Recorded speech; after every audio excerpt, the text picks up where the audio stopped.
cyane bagapfa bakabura n'ubugingo. Ubwo rero basenge babe maso, abagabo abagore babasengere, n'abamotari kandi musenge. Basenge nabo, basenge kuko n'uwabishobora yazampamagara kuri nimero nzi, cyane cyane aba muri iki gihugu cyacu cy'u Rwanda babe maso kuko biragoye. Babe maso rero, babe maso basenge kuko nabonaga uwo mudayimoni ateza n'impanuka nyinshi. Abateza ubusambanyi bakabateza n'impanuka. Bariyo. Ese dusengera abari muri icyo gihugu gusa, abanyarwanda bare tubure kubasengera. N'abari babasenge Imana izaduhagaraho, niyo mpamvu yo numva umunyarwanda uri ahandi nanjye mba numva ari jyewe uriyo. Urakoze cyane kuri message utambukije. Niba nta kindi wongeraho reka ngusabe kugira ngo usenge Imana. Icyo nongeraho nuko abantu bagomba gusenga nta kindi. Nubwo ushirika ubute tugasenga, gusenga nta saha bigira, gusenga nta pause bigira, gusenga umuntu igihe cyose umuntu arasenga, nta konje ba mu gusenga. Rero dusenge kugira ngo Imana izaturinde, iturindire abaturanyi, iturindire abavandimwe. Nicyo ngicyo nakongera mfite niyo kubwira abadamu bafite abagabo b'amotari. Abadamu bafite abagabo b'amotari, arabona Yesu hazaba w'igitondo gihoraho, nibwo ntazongera kurira, hazabaho w'igitondo gihoraho, nibwo ntazongera kurira ukundi. Igihe gito ngifite umuruho, n'igihe gito nkazabona Yesu, nibwo nzaba ntandukanye n'ibyago, nzaba mbumbatiwe mu maboko ye.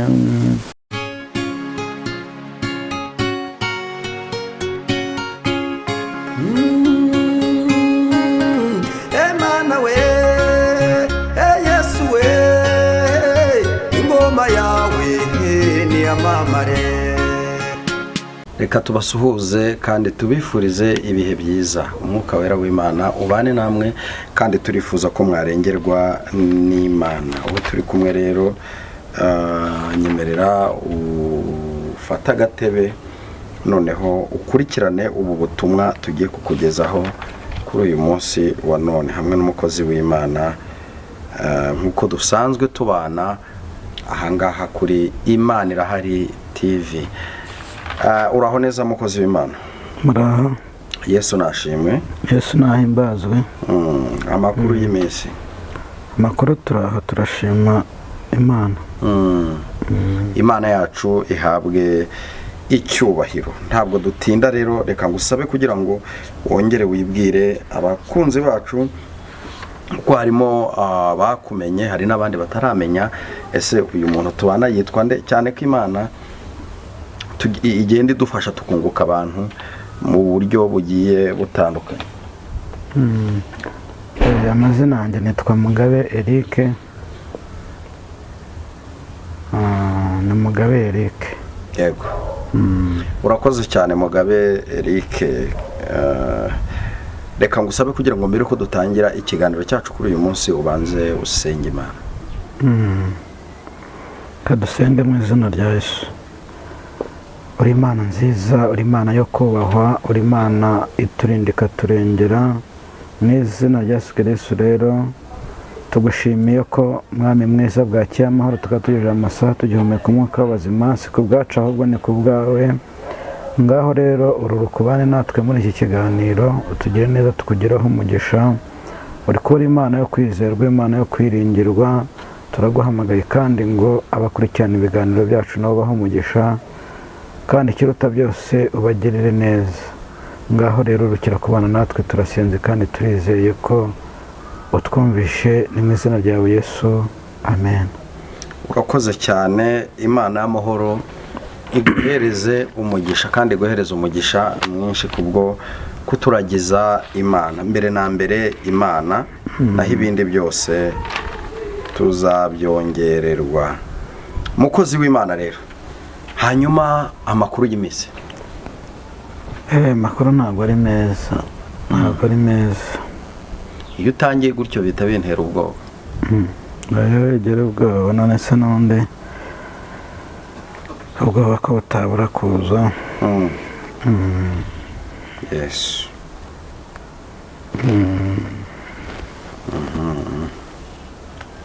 Ntabwo byoroshye na gato. Ntabwo byoroshye. Kubera iki atari meza?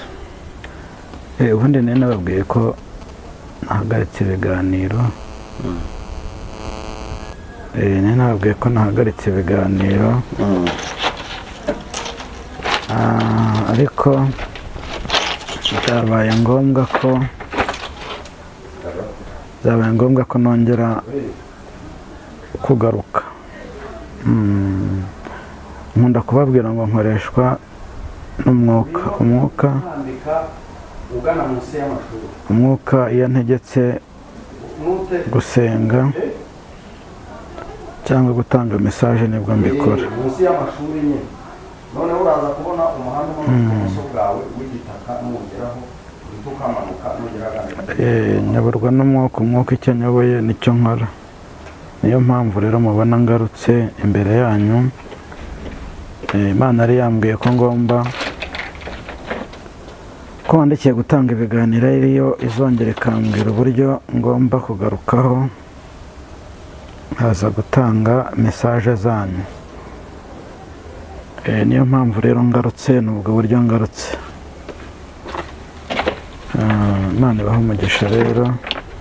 Niyo mpamvu ngarutse nje gutanga message, kuko igihe cyose umwuka azankoresha nzakora. Keretse nambwe ati hagarara, nibwo ngomba guhagarara. Yego.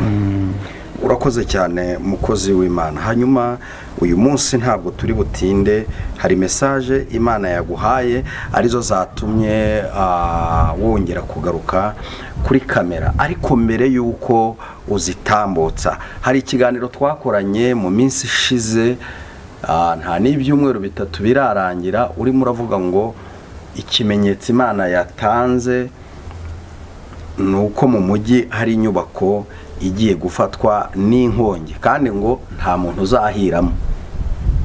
Ndabyibuka niko wavuze, uravuze ngo nta muntu uzahiramo ariko ibintu byo bishobora gushya.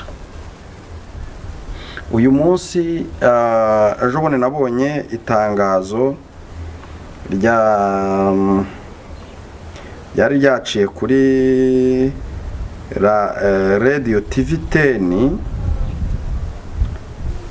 rivuga ngo imwe mu nyubako y'imiturirwa izwi muri Kigali yibasiwe n'inkongi, polisi itabarana n'ingoga.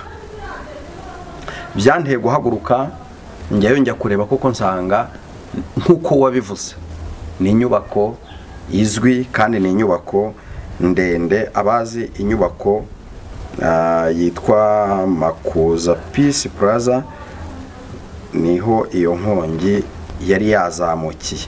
Kandi ubona ko uretse ko polisi y'u Rwanda ifite ubuhanga mu kuzimya inkongi, ifite ubuhanga mu gutabara, igitahaba mu by'ukuri bigaragara ko iriya nyubako yari kushya igakongoka.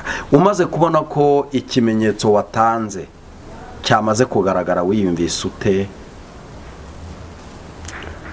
Wabitekerejeho iki? Biragoye niyo mpamvu ongera ijwi. Biragoye niyo mpamvu nkunda kubwira abantu nkababwira ngo ntabwo njya nkunda guhanura ibyiza, kuko ibyiza byaravuzwe, mwarabibwiwe kenshi, murabibwirwa ntibyasohora. Impamvu rero bitasohoye bishobora kuba barababeshye. Iki gihe turimo rero ntabwo ari cyo kuvuga ibyiza gusa. Yego ni byiza iyo bije ndabivuga, ariko ahanini mesaje mpabwa ni iziba zikakaye kandi zikabwira abantu ngo basenge babe maso, aretse ko hari n'ibidasengerwa. Hari ibidasengerwa ngo biveho kuko biba byamaze gutegura biri mu mugambi w'Imana.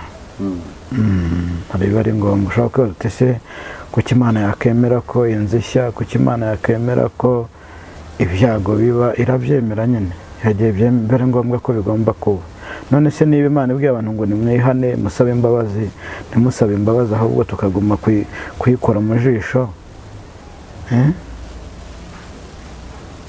Imana twayibabaje kuva kera ubwo yatugeraga ku musaraba ikabambwa ikatwitangira, na n'ubu rero turacyayikora mu nkovu. Turacyayikora mu nkovu.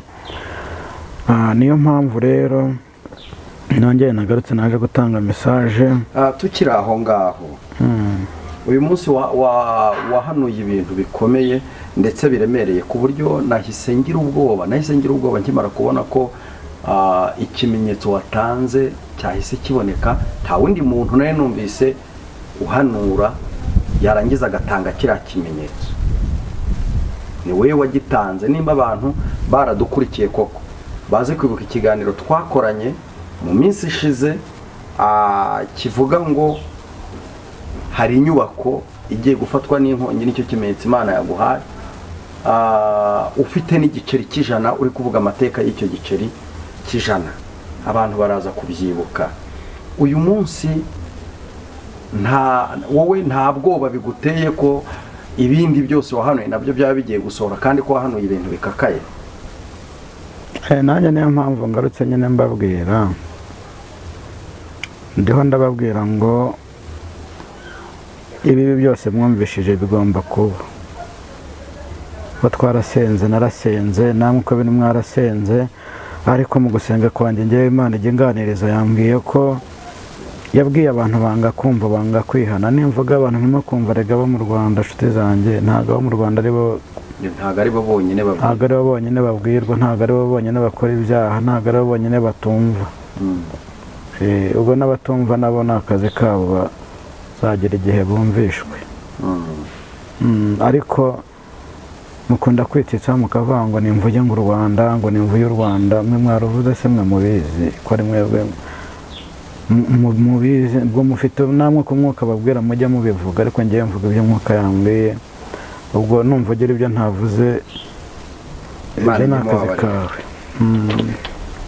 Imana yambwiye ngo hanyuma ntabwo naguha umwanya, cyafite ikintu ndashaka kugira ngo tuganire kuri iki kintu. Iyo ubuhanuzi butanzwe bugasohora, ikimenyetso cyabwo kikagaragara, ni icyo umuntu yakora kugira ngo na bwa bundi bukakaye ntibusore. Kuko icyo twifuza ko iyi si yagira amahoro, ntabwo twifuza ibihano by'Imana. Eliya yigeze ategeka imvura irahagarara. Twabonye ibihano byinshi byagiye bisohora ku bantu bari mu isi. Twabonye abo ku bwa Nowa baburiwe kenshi bakanga kumva, baza kurimburwa n'amazi y'umwuzure. Ariko ni nk'iki twakora kugira ngo noneho na bya bindi bitatugeraho? Ese ko nzi ko abwirwa benshi ariko ntibumve kimwe, ariko hakagira ababyumva, abashoboye kubyumva bisanga mu buhanuzi, bemera ko Imana ivuga. Ni iyihe nama wabagira? Kuko njyewe nemera ko iyo ubuhanuzi butanzwe haba hari n'intsinzi yabwo. Intsinzi ni ugusenga, Imana ikarengera abayo. Ejo bundi umusaza Meshake niwe watanze mesaje avuga ukuntu bagomba kuzenguruka imipaka igize igihugu, bakagenda basenga aho bageze bagasenga. Urumva we yarahanuye, ariko arangije atanga n'igisubizo gishobora guhagarika ibyaza. Wowe niki mu buhanuzi wahanuye ko bukomeye? Ese abanyarwanda bakora iki? Basenge bate? Uravuga ati basenge, ndabyumva, ariko umuntu wese arakubwira ngo arasenga. Noneho se ni gute? Kuko hari umwami wabwiwe ko agiye gutanga witwa Hezekiya. ngo amaze kubibwirwa arangije yigira inama yo guhindukira ngo arebe ivure. bisobanura ngo yasenze mu buryo butandukanye n'ubwo yasengagamo. n'iki twakora koko kugira ngo abantu b'Imana yenda n'abari mu bindi bihugu nibuza abanyarwanda tuba ba mbere bo kubafatira iby'iburyo? icya mperaho rero ko byumbajije, icya mbere ntabwo ari abanyarwanda mbwira gusa, yego njye mbwira isi yose. kuko isi yose ntago twese ariko abantu bose ariko badasenga, nta nubwo abantu bose ariko badakizwa, ariko Imana irashaka ko abantu bose bakizwa bari ku isi yose. yego nimvuga rero nkavuga nkatanga message ntitukumva u Rwanda gusa. yego natwe turimo kuko turi ku isi, kuko ngo habwirwa benshi hakumva bene yo. ari biriya bihugu navuze biri mu biyaga bigari nabyo byakumva ko bigomba kugira gute, bigomba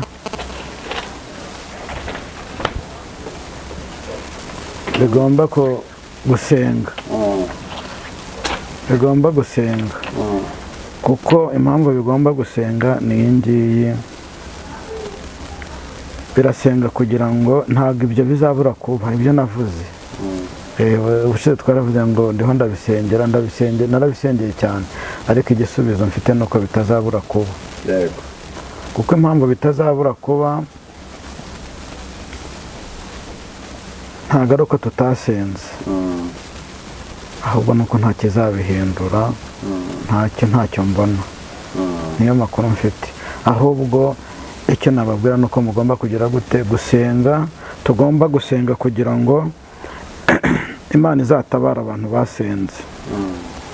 naho ubwo nimvuga gusenga ntitwumva u Rwanda gusa, cyangwa ngo twumve bya bindi abantu bibwira ngo icyo gihugu ni u Rwanda, ngo icyo gihugu ni u Burundi, ngo icyo gihugu ni Kongo, ngo icyo gihugu ni ibindi. ni isi kandi navuze biriya bihugu bibiri biri mu biyaga bigari, ntabwo ari byo bigomba gusenga byonyine, natwe tugomba gusenga. tugomba gusenga kuko ntabwo bizabura kuba, ariko Imana izarengera abayo.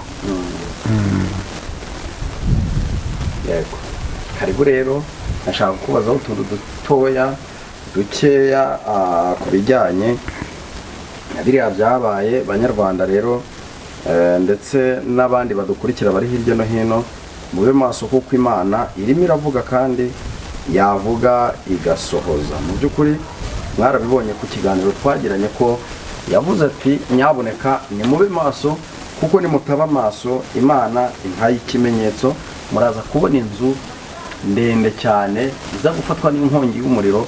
ati nicyo kimenyetso Imana impaye. ubwo ikimenyetso cyamaze kugaragara rero, icyo dusabwa noneho ni ukwizera. twebwe ntabwo dusabwa ikiguzi, ahubwo turasabwa guca bugufi, tukinginga Imana, tugatereta Imana, tukayisaba kurengerwa nayo. karibu rero turakwakiriye kugira ngo tugezeho message Imana yaguhaye kuri uyu munsi. yego murakoze. message rero Imana yampanye, nkunda kubabwira ngo message Imana impa ni message zikakaye, ariko zibabwira ngo dusenge, tureke kwirara, twumve ko twagezeyo, tuzatungwa nayo twasenze. reka rero tubanze turebe umuririmbyi nkunda, umuririmbyi wa 47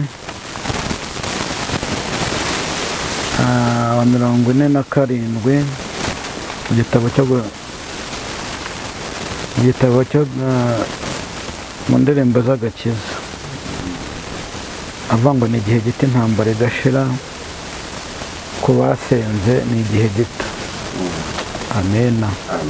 ni igihe gito intambara igashira ku bantu basenga. niyo mpamvu nkunda kubwira abantu ngo basenge. reka rero turirimbe indirimbo mu izina rya Yesu, tuyiririmbe nawe uradufasha.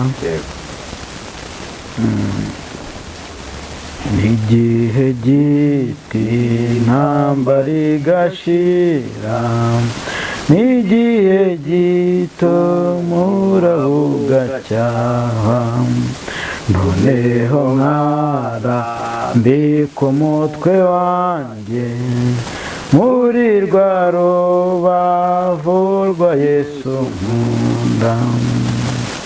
Mu ijuru ntihazagera ibyaha, nicyo gituma huzuye amahoro. Mu ijuru ntihazagera ibyaha, nicyo gituma huzuye amahoro. Umubabaro n'uw'igihe gito, ijoro naryo ni iry'igihe gito. Ndirira kenshi muri iyi si ndimo, ariko nuko ntarabona Yesu. Hazaba w'igitondo gihoraho, nibwo ntazongera kuriruka. Hazabaho w'igitondo gihoraho, nibwo ntazongera kuriruka ukundi.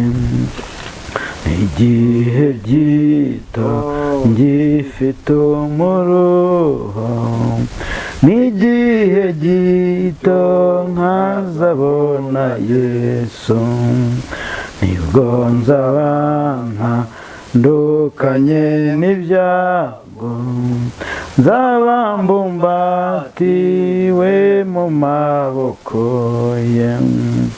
Nzi ko mu ijuru hataba umwijima, iwe habaye umucyo uhoraho iteka. Nzi ko mu ijuru hataba umwijima, iwe habaye umucyo uhoraho iteka.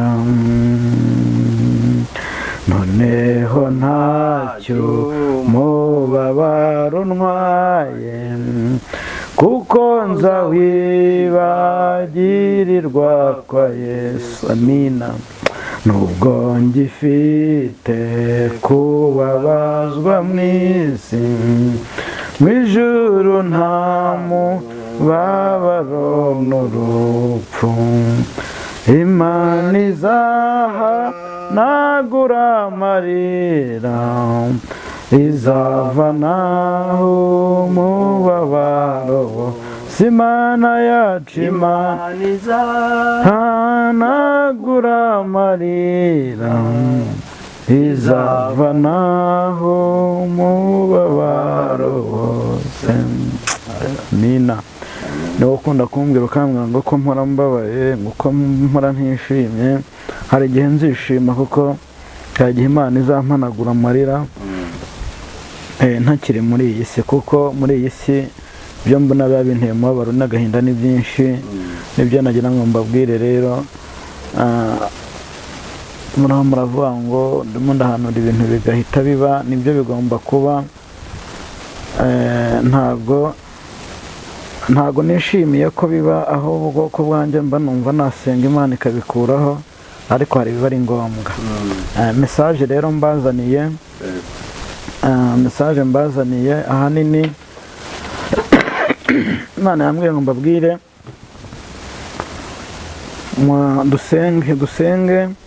dusengere impanuka. N'ubushize narabibabwiye, impanuka ni nyinshi, ariko impanuka zo mbabwira ntabwo ziri muri ibyo bihugu njya nkunda kuvuga. Impanuka ziri muri iki gihugu cyacu cy'u Rwanda. Ikindi n'amazu, gushya kw'amazu biracyakomeje, ariko ibyo byo tugomba gusenga Imana ikabikuraho. Dusenge rero Imana y'amahoro iturengere, ikureho impanuka, ikureho no kugushya kw'amazu.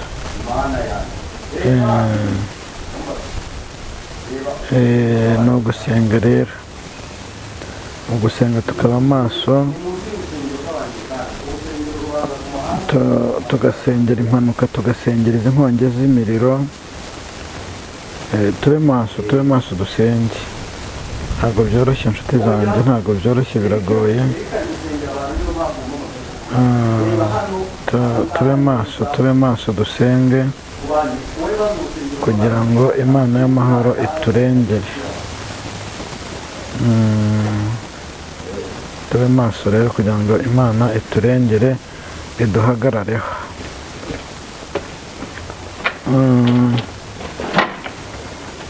Hanyuma mesaje zanyu rero mfite, iya mbere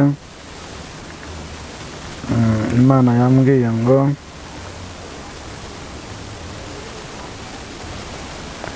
irashaka ko dukizwa, tugakizwa muri byose, tugakizwa. Ariko ntubwira gukizwa ni ugukizwa nyine, ntabwo ari ukubivanga, ni ugukizwa, kuko Imana irashaka ko dukizwa, tugakizwa. Ubwo ndabwira isi yose, ndabwira abantu bose aho bari bakizwe, kuko ibiza byo biraje. Biraje nta kizabihagarika, biraje. Ariko Imana ikambwira ngo mbwire abantu bakizwe, bezwe, kuko izahagarara ku bantu bayo. Abayinambyeho, abayisenze izabahagararaho. Ikindi nayasenze ndayibaza, se ariko Mana, kuki wemera ko ibi bintu bikomeza kuba? Irangije irambwira ngo nimbwire abantu ko nta cyiza turiho dukora, ariko byayo bagasenga bakaba maso, abo ngabo ngo izabarengera. Yego. Indi mesaje rero,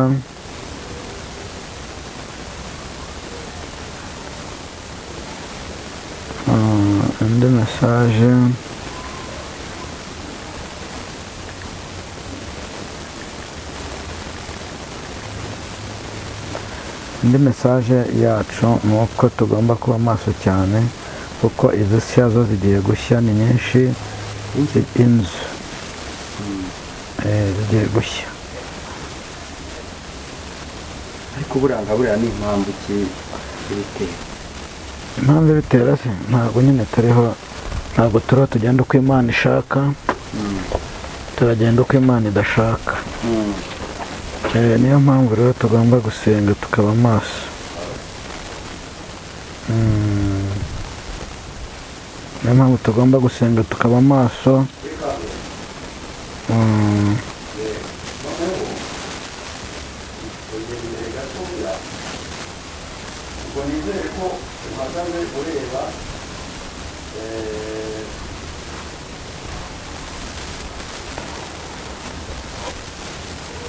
Mube maso dusenge, kuko ntabwo byoroshye, biragoye.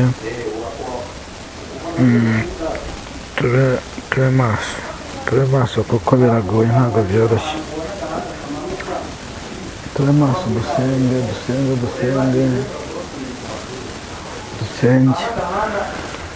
dusenge. Mesaje rero ni nyinshi, ariko Imana y'amahoro iturengere. Njyewe icyo ndiho nkora ni ugusenga, kandi namwe musenge kugira ngo Imana iturengere, itugirire neza.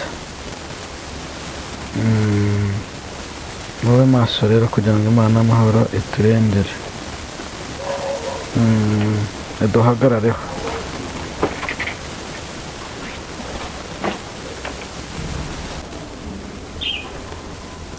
Hanyuma indi mesaje mfite niyo kubwira abadamu bafite abagabo b'abamotari. Abadamu bafite abagabo b'abamotari basengera abagabo, kuko nabonaga Satani yohereje abadayimoni benshi bakugusha abamotari. Hari umudayimoni waje w'ubusambanyi Satani yohereje muri iki gihugu cyacu, ndetse na Uganda. Uwo mudayimoni rero akaba ashaka gusenya ingo, ashaka gusenya ingo z'abamotari. Abamotari babe maso, basenge, babe maso, cyane cyane abo muri iki gihugu cyacu cy'u Rwanda, babe maso kuko biragoye. babe maso rero, babe maso basenge, kuko nabonaga uwo mudayimoni ateza n'impanuka nyinshi. abateza ubusambanyi bakabateza n'impanuka cyane, bagapfa bakabura n'ubugingo. Ubwo rero basenge, babe maso, abagabo abagore babasengere, n'abamotari kandi musenge. Basenge nabo, basenge, kuko n'uwabishobora yazampamagara kuri nimero nawe akaza tugafatanya tugasenga. iyo nimero yitange ni 0782 96 97 41. Ni abamotari ariko mbwiye, nta bandi mbwiye, abari hano muri iki gihugu cyacu cy'u Rwanda bari hafi cyane cyane muri umujyi wa Kigali. Bampamagara bakaza tugasenga Imana ikabikuraho. Kandi mube maso, ni ukuri mube maso kuko Satani arabahiga cyane. Mube maso, mube maso. Hari message nigeze ntabwo mvuga ngo Imana ije kubarengera, Imana ije kubagirira neza, ngo ariko musenge. Ubwo rero umva ntago gusenga ntago mwabyitayeho cyane, mwakomeje kugenda mubirereka mwigirira, niyo mpamvu rero Satani yongeye bahagurukiye. Mube maso rero buriya, kuko iyo Imana igiye, iyo Satani yumvise ko Imana igiye kukugirira neza, nawe arongera agashaka ibindi bintu byinshi ahubwo bituma upfa cyangwa urimbuka vuba, ukenyuka. Niyo mpamvu rero ngira ngo mwashaka umwanya mwazampamagara mukaza tugasenga, ni karibu. Mwazampamagara tugashaka umunsi, tugahana umunsi, tukazahura tugasenga. Nane baho umugisha rero. urakoze cyane. Hanyuma ubushize wari watanze message zirebana n'impunzi. Sinzi niba uyu munsi wa none warahagurutse nawe ngo ufate iya mbere mu gufasha bene data gusenga Imana. Narasenze rega, narasenze, ntabwo nabura gusenga, ariko ugusenga ntabwo ibyo bizabura kuba, ntabwo bizabura kuba. Nibyo natangiye nkubwira, ntabwo ibyo bizabihagarika. Ahubwo nababwiye ngo musenge kugira ngo Imana izarengere abantu bayo. Naho kuba byo bizaba nta kizabikuraho. Musenge kugira ngo Imana izarengere abantu basenze nabo, mbese no kwiyeza tugasenga. Ubundi Imana, amakuru mfite nuko Imana izaduhagararaho nidusenga. Imana izabahagararaho, Imana izaduhagararaho. Izo mpunzi nabonye muri ibyo bihugu, ariko nimvuga ngo izaduhagararaho, mujye mwumva ko hari n'Abanyarwanda bariyo. Ese dusengera abari muri icyo gihugu gusa, Abanyarwanda bare tube kubasengera. Nawe rero basenge, Imana izaduhagararaho. Niyo mpamvu iyo numva Umunyarwanda uri ahandi, nanjye mba numva ari jyewe uriyo. Urakoze cyane kuri message utambukije. Niba nta kindi wongeraho, reka ngusabe kugira ngo usenge Imana. Icyo nongeraho nuko abantu bagomba gusenga, nta kindi. Nubwo ushirika ubute tugasenga. Gusenga nta saha bigira, gusenga nta pause bigira. Gusenga umuntu igihe cyose umuntu arasenga, nta konje ba mu gusenga. Rero dusenge kugira ngo Imana izaturinde, iturindire abaturanyi, iturindire abavandimwe. Ni icyo ngicyo nakongeraho. Cyende reka dusenge rero mu izina rya Yesu. Nimero yo nayivuze ni yayindi, ni 0782 96 97 41. Karibu n'isengesho. Mana nziza, Imana ishoboye byose, turagushimye, turaguhimbaje ko abanye natwe. Tugushimiye kugira neza bugacya bukira, kandi Kristo ijambo ryawe tubwira ngo abazi Imana yabo bazakomera. Turakuzi rero Mwami, turigirire neza, tukugireho umugisha, kandi urengere ibi bihugu bitandukanye biri mu biyaga bigari. Urinda abawe Kristo, bahagarareho. Tuzagushimira ko wabikoze neza. Ngaho turasenze kandi turizeye ko ubikoze, ni mu izina ryawe Yesu, amen.